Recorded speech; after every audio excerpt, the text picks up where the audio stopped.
Greetings, royal family, and welcome to another message by the Honorable Yud-Hey-Wav-Hey, Beit Nun Sophie, Yud-Hey-Wav-Hey. Now, royal family, this message was taught many years ago by the Honorable Yud-Hey-Wav-Hey and is being presented to you today by Yahweh's royal priesthood. Remember to like, share, and subscribe to our channel. Visit us at Yahweh's royal priesthood, www.yahweh144000.com.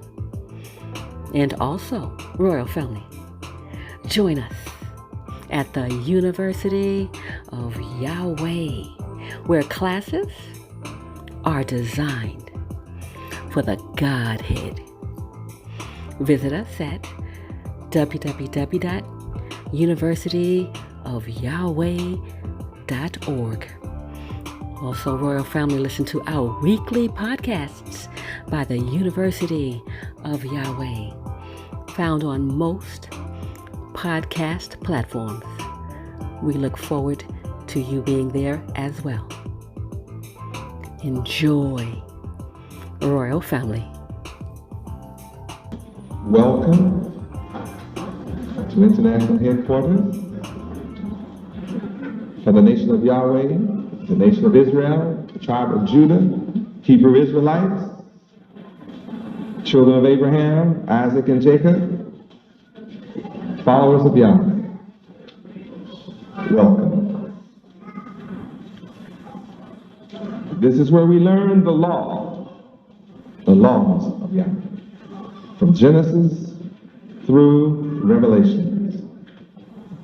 We love the word of Yahweh wherever it is found.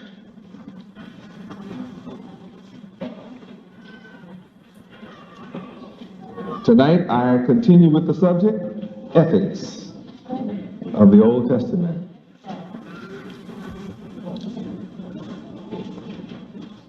The laws of Yahweh, the statutes, the judgments, and the commandments, they are a system of moral principles.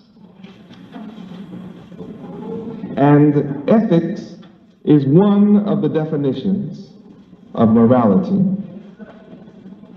both of which give us information of the structure of the laws of Yahweh and the requirements to be blessed. We've learned that ethics is a system of moral principles.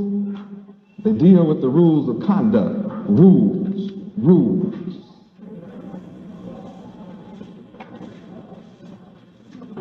Ethics deals with values relating to human conduct. It is ironic that the public school system failed to teach values, and the results are destruction. If you want to know what it is like to not follow the ethics of Yahweh, look at America and her destruction today. Look at the hell, the death, the suffering, and the misery in America. And you have a perfect picture of the results of not following the laws of Yahweh. Ethics deals with the rightness and wrongness, goodness and badness of thoughts and ideas. Ethics implies high standards, honesty, and becoming honorable. Because we kept the laws of Yahweh, we were always attacked by the heathens around us historically. They were always against us. Though we were living self-contained within our own borders, not an aggressive people trying to proselytize and change other nations that surrounded us. We didn't try to do that. We let all nations enjoy the boundaries that Yahweh gave them and that He set for them. But yet they again and again besieged our holy city, Jerusalem, and our land to overtake us, overrun us, and destroy us. All of this history is knowledge for you and me today. When you take hold to Yahweh, there are those who will attack your position. And those who attack you and your position of keeping the laws of Yahweh is everybody who doesn't believe in Yahweh. Now that includes your relatives, so-called friends, the secular world with whom you work, nations and people in general.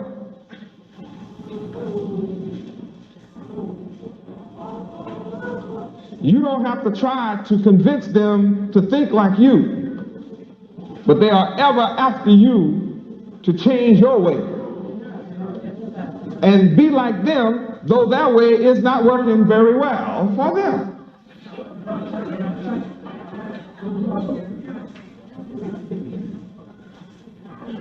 It would be different if their way was producing good results. But here are people who are obviously suffering from every point of view, trying to convince you that are not suffering to join them in their suffering. Here is a person, all their joints are swollen, arthritis, cataracts of the eye, lumbago and gout, sugar diabetes, all their organs are malfunctioning, trying to convince you a picture of pure health to stop eating kosher.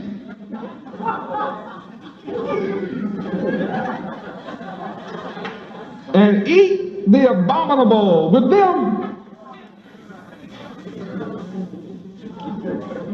Maybe they're jealous because you're not in pain.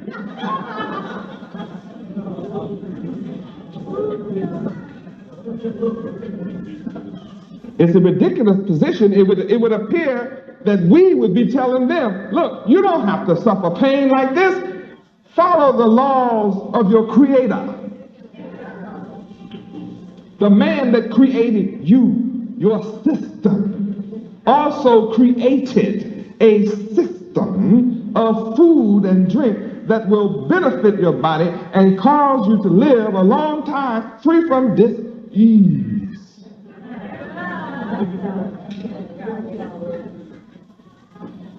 But instead of them listening to us, if you take such an aggressive course of action with them, they will try and convince you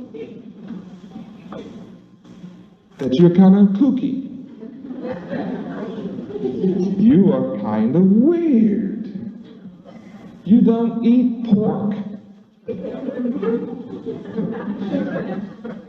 You don't go to church on Sunday. You go to church on Sunday, but what kind of life do you have?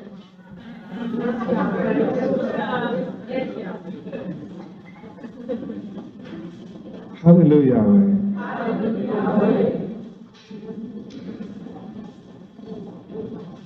The laws of Yahweh are designed for His children, for His creation. And the proof of whether His laws are good or bad can only be determined when you try them. The dietary law alone, when you try it, you feel better. When you stop eating pork, you stop looking so ugly.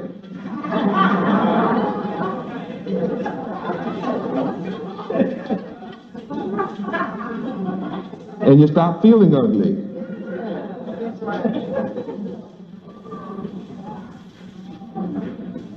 When you eat all those creeping things in the ocean, in the waters, shrimp and oysters, and lobsters, and clams, and tuna and stuff. You know, you eat all that stuff. It's dirty. All that stuff is dirty. And then you begin to feel creepy and crawly.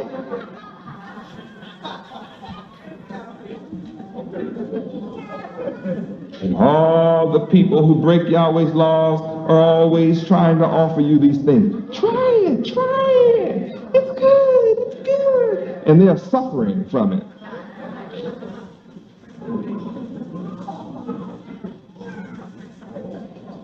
Those of us who do not eat the king's food have beautiful skin.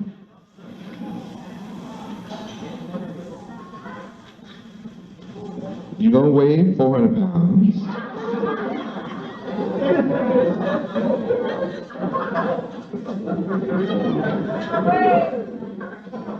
You're not full of Mother Baker or Martha Baker or Mother Martha or Mother Butler and all those sugary, poisonous donuts. That's working on diabetes for you. Oh, it may be fun while you eat that sweet gook. It's gook. White flour gook, no life in it. So to induce you to eat it, your enemy, the enemy of Yahweh, fill it full of sugar.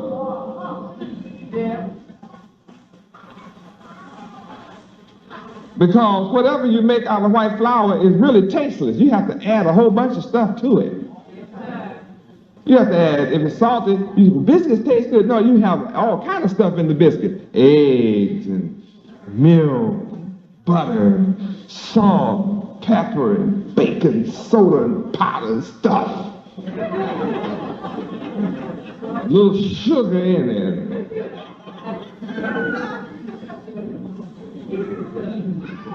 Then they bake it and it's raw, half done, kill you inside. You brainwashed to say, that's good. You think anything sweet is good.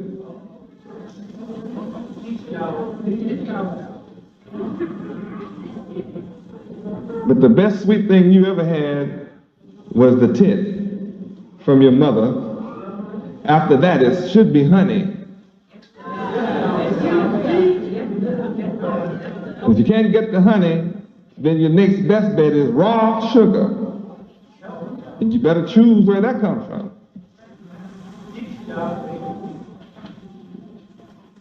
White sugar is just plain poisonous. You just as well go get strychnine or something and start measuring it out in big long doses and take it, because you have a destiny with somebody called sickness and death down the road. Take it or leave it. When you think you're free, see, Satan, your enemy, the enemy of Yahweh, he offers you all of these goodies. He doesn't force you to take it. He doesn't force you to take these donuts.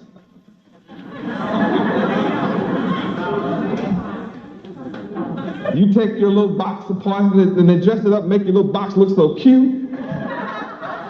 Put little handles on it.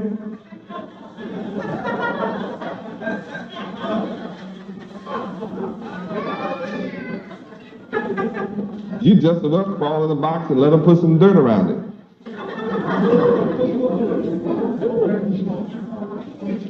Satan is so deceptive. He just makes all this poison available in overwhelming abundance. It's everywhere. When you go in a store, you have to search to find something that's really edible. Yes. And that which is really best for you, you walk past it. Yeah, you want all that stuff that's in the can, all that stuff that's frozen, and all that hard stuff, you know. That's all right in an emergency to have put up when you can't get to nothing else. But you walk all past the rutabagas. Ruta who?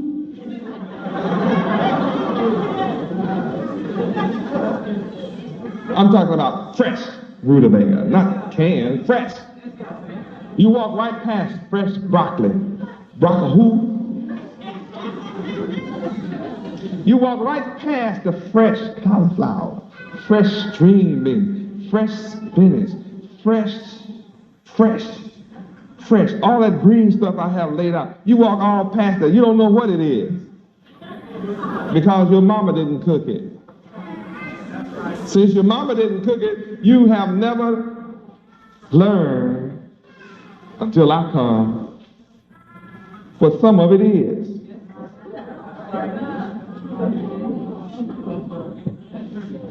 Until I wrote my book, Yahweh's Divine Dietary Laws for Hebrews, you had never heard of these vegetables. Because your mama just cooked meat, bread, and potatoes, some rice and grits, eggs, biscuits, and some cornbread. That was it. And you were sick with everything, along with your collard greens and pig knuckles. Ham hock. Oh yeah, you didn't think greens were greens without fat back in it. If you didn't see some fat back floating around, you go, what's wrong with these greens?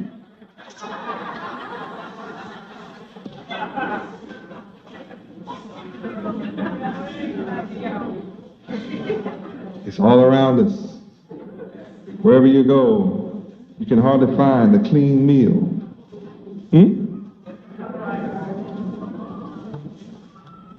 See, in Yahweh groceries, we just don't sell pork. I don't talk about it. We just don't sell it.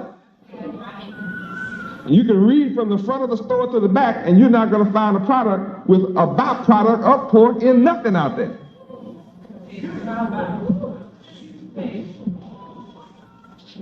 I don't talk about it. It's just not out there. When you choose in Yahweh grocery, it just happens to be clean. You just can't find cigarettes. You want cigarettes, you have to go somewhere else and buy them. I'm not selling them to you. I'm not that hungry for money to sell you something that I know is going to cause you lung cancer. Emphysema. And that old bad breath. I like to talk to you sometimes. I don't want to smell that.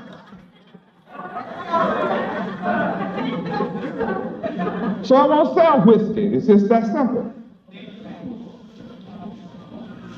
So I won't sell you the beer that has 59 different poisons in it. Just don't sell it.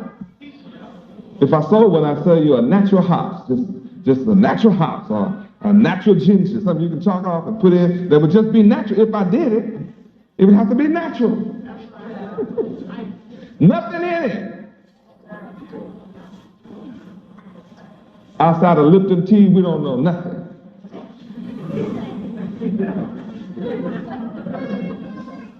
Until I start teaching you about all these different natural herbal teas. You go out there and see stuff in a sack and, what is that? Most of us won't ask what it is.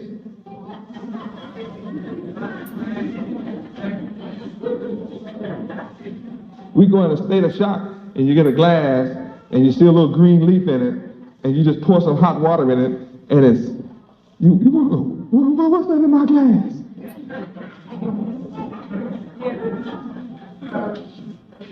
And the first thing you want is 4 or 5 packages of sugar to add to it before you taste it. And when you add all that sugar, white sugar to it, you don't know what it was. Because now you tasting hot sugar water.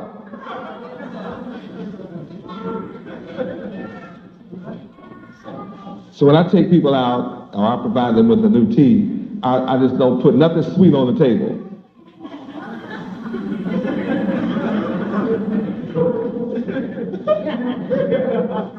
And everybody looks so weird, you know. I have these different teas on the table and no sugar, no honey, nothing anywhere.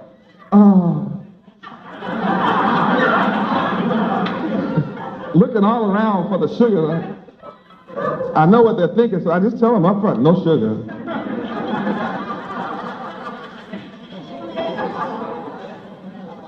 What am I supposed to do with this? Taste it. And you get the shock of your life to taste mint tea. Or you actually taste the peppermint for the first time in your life. And the peppermint tea is so good until you find out you don't really need sugar. It has a wonderful natural taste. It really does. Have any of you discovered that yet? Is that there's so many wonderful teas that if you just dare drink it like Yahweh made it, it's so delightful. And each one is distinct from the other. Most of us, we put so much sugar in it, all teas taste alike.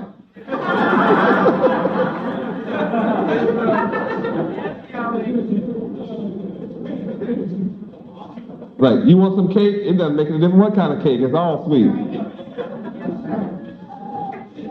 The sweeter it is, the more we say we like it.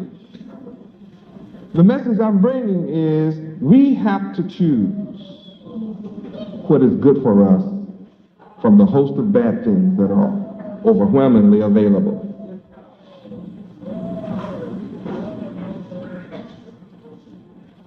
There are many gods, but we have not been taught Yahweh. And why have we not been taught Yahweh? Because the enemies to Yahweh do not want those he chose to come into the knowledge of him. Now, if Yahweh was not the true and the living God, the true and living creator, it wouldn't matter if you knew him or his name. The name, I shouldn't say his name. It wouldn't matter if you knew the name. Let's get it correct. But the reality that Yahweh is the name of the Creator and that he has children, descendants, that he chose himself, that are his very own blood, flesh and bone, directly from himself. The whole game of his enemy is to keep his progeny, his children, his descendants from ever finding out about him.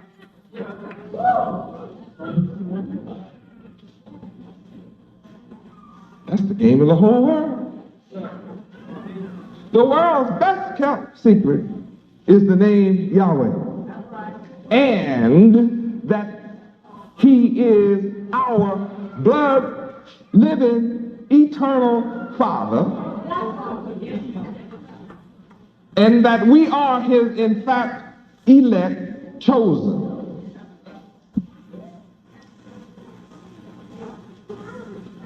And without that knowledge, look at our condition. Look what happens when we come into the knowledge of Yahweh. We are suddenly, miraculously being blessed. He's opening the windows of heaven and pouring out blessings upon us that we don't have room to receive them. We don't have enough workers. I'm able to produce more than there are laborers.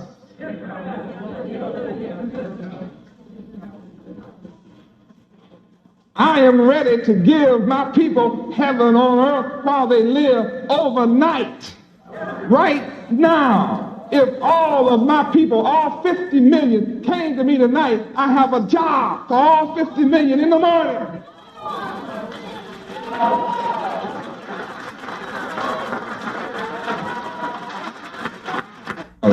My sons do not have to sit around unemployed,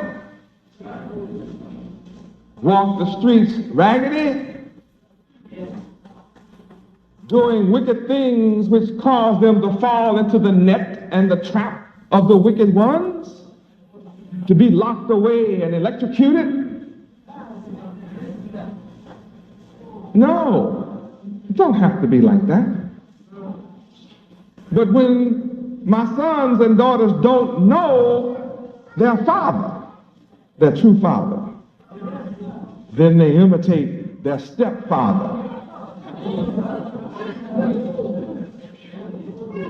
My people are busy imitating their stepfather. And he's a false man. He's not the true father, so he doesn't have your interest at heart. And when you imitate him, you end up in trouble with him. Now, it's something should signal your mind that when you act just like your stepfather, you end up in trouble. You remain on the bottom. No one wants you in their company. You're rejected and hated and despised in a negative sense.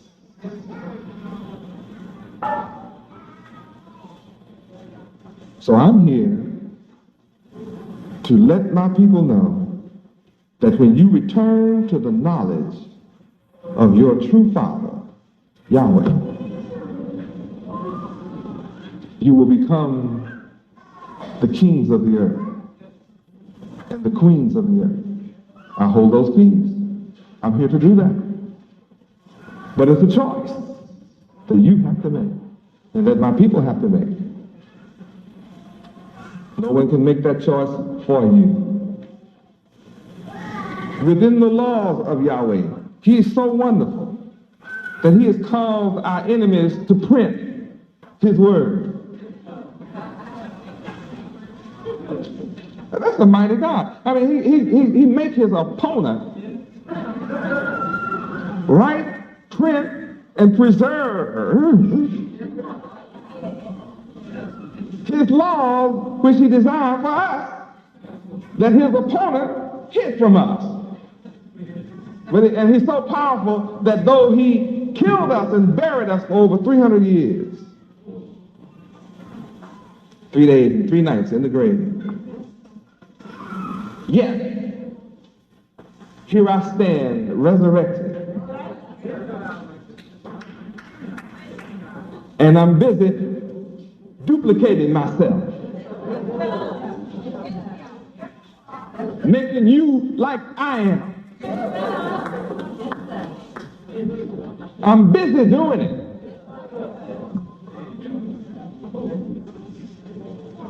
Ethics teaches the laws of Yahweh, to respect those laws, to keep those laws, and what those laws mean and how we must conduct ourselves in order to be blessed. That's what the laws of Yahweh are all about. Teaching us rules of conduct. And when we return to keep those rules, we're blessed. I am your example.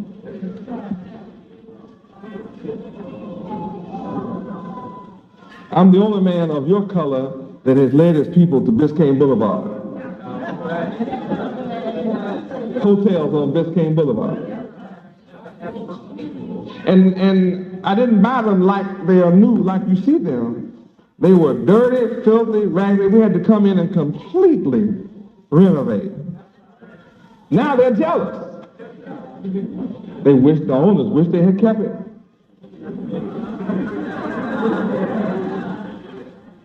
Why is it so beautiful, trimmed in white and black?